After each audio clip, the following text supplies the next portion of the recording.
brace yourselves.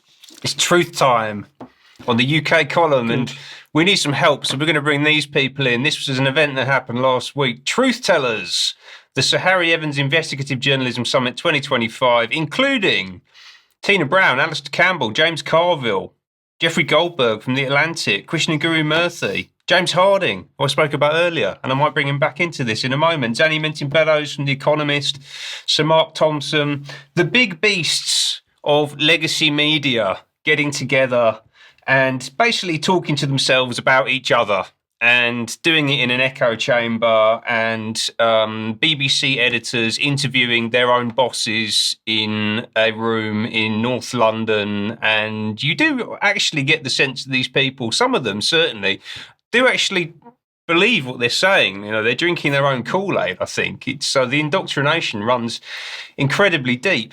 So this was a big showpiece event for the international media community. It was held at RIBA, so the Royal Institute of British Architects. Beautiful building, actually, slap bang in the middle of media land, basically out the back door of the BBC studio, right? So this was slap bang in the middle of BBC territory. And unsurprisingly, they were actively involved in supporting the day as well. So BBC Verify, those great truth tellers that we always bring up on this program. They were supporting it alongside The Observer, we spoke about earlier, who appear to be controlled in the background by the powers behind the Israeli state, as well as a bunch of philanthropic groups, the Postcode Lottery Group, Sigrid Rousing Trust, the Ford Foundation, who we spoke about earlier on this year, who are heavily invested in the international media ecosystem. There were some actually quite interesting speakers here. They had the chief executive of Substack. He was there. That was quite an eye-opening session. We'll provide a link. Suggest going to watch it. Probably not the whole thing, because it's about 8 hours long, but there are a few interesting points.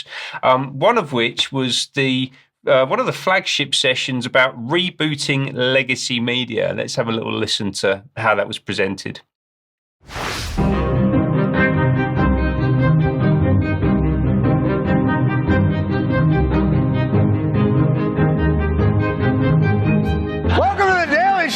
I'm your host, Jon Stewart, captain of this dying medium.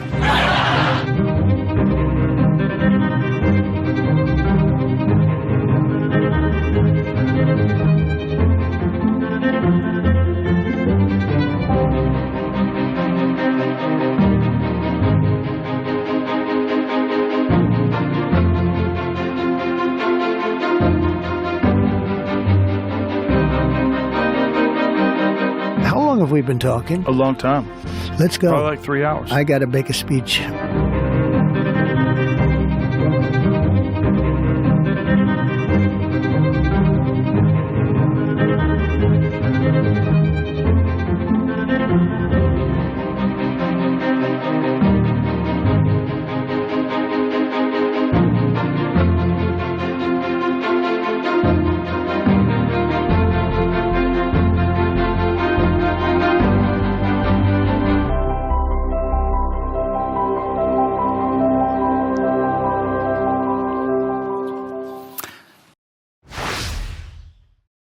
So they're in trouble. Revenues are collapsing, trust is collapsing, AI is disrupting them, and let's be honest, it couldn't happen to a nicer bunch of people, could it?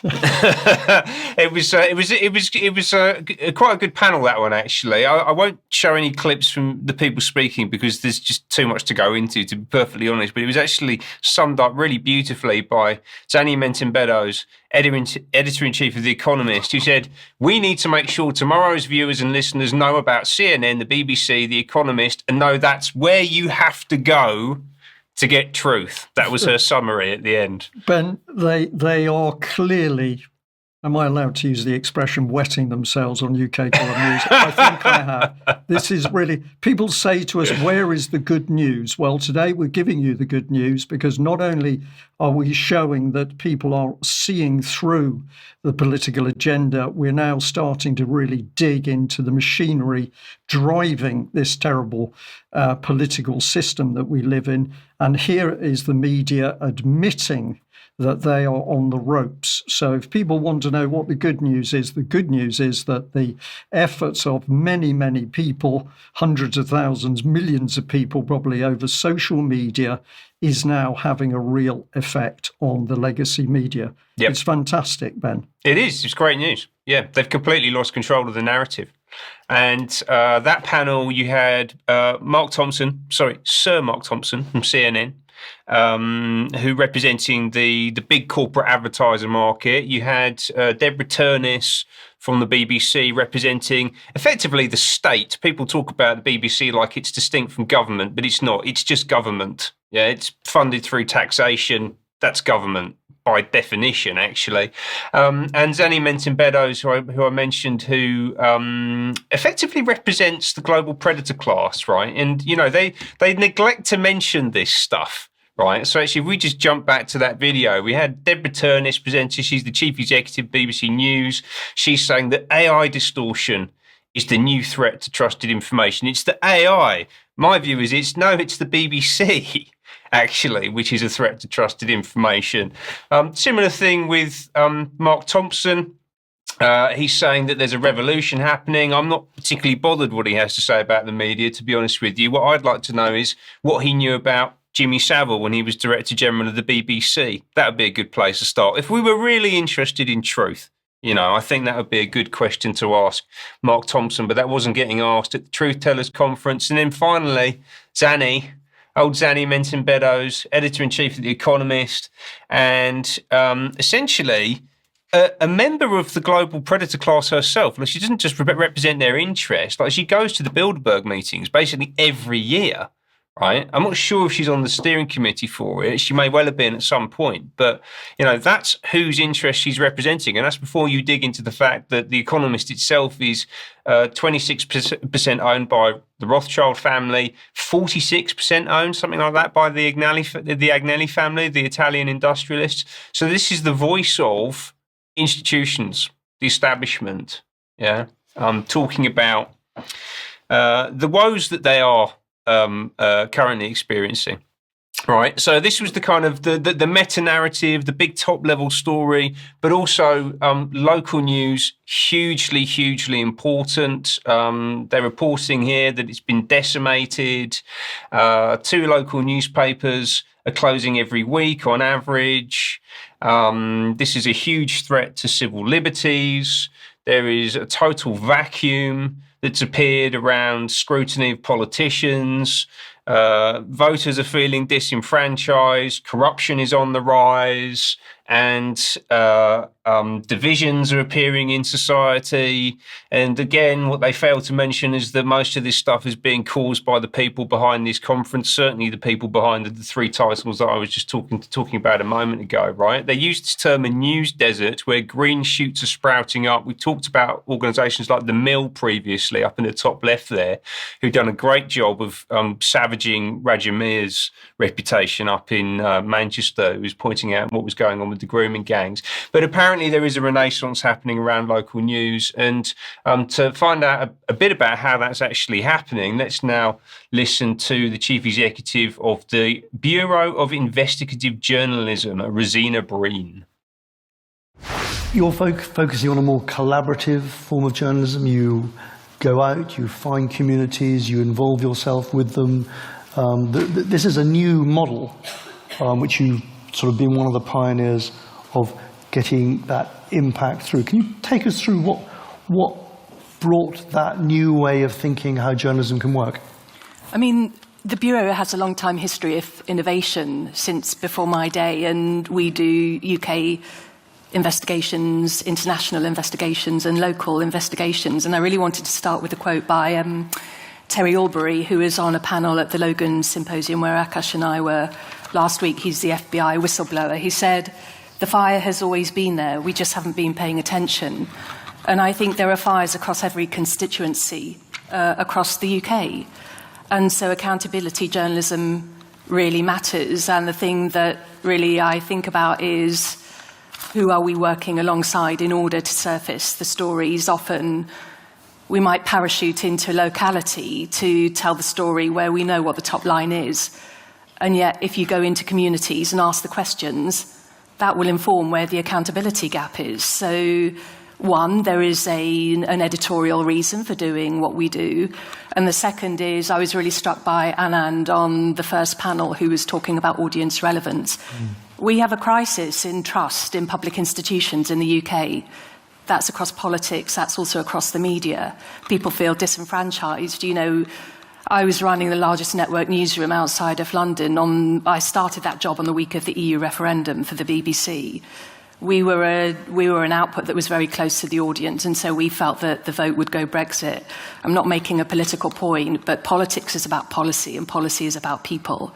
So unless we are actively working with people, not to follow an agenda, but to follow the facts, we're not going to bring them along with us. And civic engagement, skills, spotting misinformation and disinformation has never been more important. So there is a way of approaching journalism that can be meaningful and holistic and not worthy, but actually community trust is everything, especially today.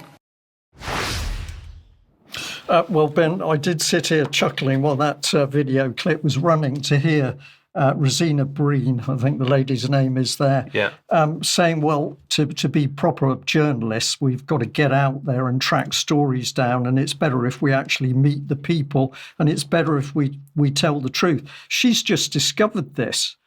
Yes. It's mind-blowing what's coming out of this lady's mouth, because basically any journalist should know that if you want to be reporting correctly, you've got to engage with people. You've got to check the sources of your information. But in 2025, she's just discovered this after working, I think it was with the BBC newsroom. For about 15 years. 15 BBC, years ago. So the stupidity and the arrogance of these people is breathtaking. But more good news, because she's admitting that TBIJ, as one of the media companies, is also on the ropes. It is on the ropes, but also it's this very odd model. So that was Geordie Grieg, I think his name is, the editor of The Independent, who asked her the question at the start there. He says, you're developing this new model. And there is this new model emerging, because essentially she's based inside the M25, right? So you've got these supposedly investigative journalist institutions, of which the Bureau of Investigative Journalism is one example, right? And there's a bunch of these that sit in the metropolitan centre, and then they kind of go into communities, and she actually used the word parachute in. We go in there and we correct disinformation and misinformation, and we basically engage in narrative reinforcement. I really don't think she understands it like that, right? But if you go and look at their website, you can pull these things apart very, very quickly. Yeah. So this is the Bureau of Investigative Journalism homepage. What's the big story? It's the poor content moderators at Meta, all right? So the people that are censoring your speech, we need to feel sorry for them, essentially, right? And it's all about reinforcing the climate change narrative, the censorship narrative, and they're working with The Independent, they're working with The Guardian. You can see the logos at the bottom of the screen there. Yeah, so this is kind of like these titles of outsourced investigative work to a third party, and then that work is then being presented back as if it's come from that title. This feels a little bit like that kind of wolf in sheep's clothing thing I was talking about before, right? And then you go and look at who's funding this. Well, blimey, it's the Bill and Melinda Gates Foundation, and it's the Joseph Rowntree Foundation, and Lankelly Chase, and also Open Society's Paul Hamlin, the Pears Foundation, who we spoke about a couple of weeks ago, who are very, very closely involved with Full Fact and extraordinarily powerful, right? These are the people that want to own truth. And they have flooded what should be a pure space of investigative journalism and taken complete ownership of it, right? And actually local news is now completely owned by global capital, just like the rest of the mainstream media ecosystem. The lid's coming off, though, Ben, and reinforce that for viewers. Monday, the 12th of May, 2025, we have got the legacy media admitting it's on the ropes. So let's keep the initiative going. And if you're not supporting UK Column, support UK Column and help us put more pressure on the team.